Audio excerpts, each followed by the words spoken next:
All right, Geoff, take us to tight end. Who's your dude? In a surprise to absolutely no one, Travis Kelce is by far the most expensive tight end on this slate. Yeah, and look, I mean, maybe I'll leave Kelce for one of the other guys. I think there's a couple obvious plays, and I'm going to talk about the other one. That's wide receiver 1, TJ Hockenson.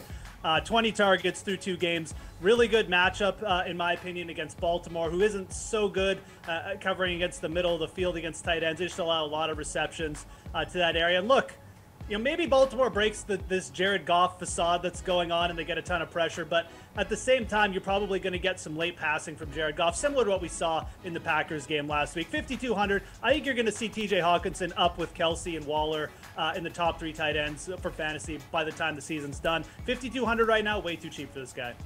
All right, Kenny, who do you like at tight end? Yeah, how about a guy that was a really popular pick all year last year? Now he's only $4,800, and he's had a great start to the season. It's Noah Fant, 13 DraftKings fantasy points per game so far.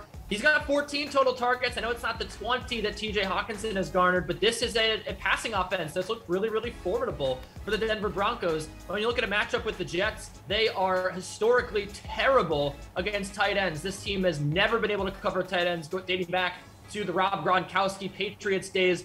They still just, again, they have a great front 4, but they have not really found a way to, guard over the middle of the field. They have some issues there. I think Noah Fant should get plenty of targets, and also 4 red zone targets already. That is 13th in the National Football League. So Noah Fant should get some love in the red zone here. He's already got a touchdown on the board against Jacksonville. I think with a soft matchup against a terrible, terrible Jets secondary, Fant should eat.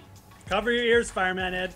When you talking bad about the Jets. Hey, we're out on Fireman Ed. It's all about Jetman now. Fireman Ed's a fraud.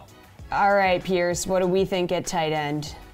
Let's go back to Kyle Pitts at 4,900. Took a step forward last week, 5 catches for 73 yards. We're going to continue to see him develop and progress. And hey, the other team in New York can't guard tight ends either. The Giants have allowed the 3rd most points to tight ends, 16 catches for 149 yards and 2 touchdowns. And, if you're going to stack Jones and Shepard, he is a great run back option.